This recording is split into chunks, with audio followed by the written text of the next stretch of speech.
বান্দা যখন সেজদা করে তো আল্লাহ তাআলা তার পিঠে মাথায় এভাবে হাত বুলায় দেয়, আদর করে। আল্লাহ আদর করে, আল্লাহর কুদরতি পায়ে সেজদা দেয়, মালিক তখন আদর করে দেয়, পিঠে মাথায় হাত বুলায় দেয়। আল্লাহ ডেকে বলে, আনিস আমারে সেজদা করছো না, ইরফা রাসা, উঠো, মাথা উঠো, ওঠো, বসো বসো। আর কিছু বলবা কিনা বলো। তো বান্দা বলে, আত্তাহিয়াতু লিল্লাহি ওয়াস সালাওয়াতু ওয়াত তাইয়্যিবাত। আল্লাহ বলে, আচ্ছা আমার প্রশংসা করলা, খুশি হলাম, আর কিছু? আল্লাহুম্মা সাল্লি আলা মুহাম্মদ ওয়া আলা আলি মুহাম্মদ। ও মাশাআল্লাহ, আমার বন্ধুর প্রশংসা করলা, দুরূদ পড়লা, আমি এত খুশি হলাম, এখন কিছু আর বলবা? তো বান্দা বলে, আল্লাহ সেজদা দিয়ে আপনার কাছে আসলাম, আপনার প্রশংসা করলাম, আপনার বন্ধুর দুরূদ পড়লাম, একটা উদ্দেশ্য আছে, মাকসাদ আছে। কি মাকসাদ, কি উদ্দেশ্য?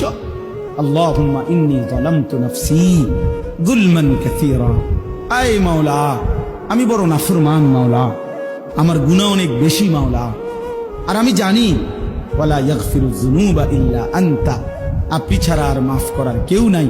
এই জন্য আপনার এত কাছে আসলাম, আপনার স্পর্শ পেলাম, আপনার বড় আকরাব ঘনিষ্ঠ হলাম।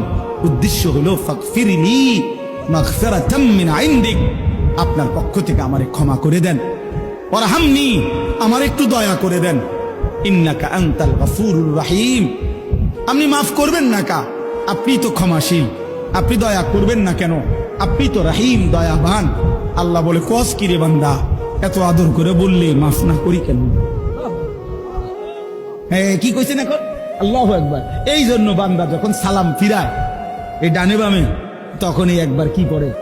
আল্লাহু আকবার। অর্থাৎ উদ্দেশ্য হলো সে সালাম ফিরাইয়াই আল্লাহু আকবার বলে, অর্থ বলে আর মানুষের জানায়, ভাই সাহেব আল্লাহ বহুত বড় মহান, উনি আমার মাফ করে দিচ্ছেন।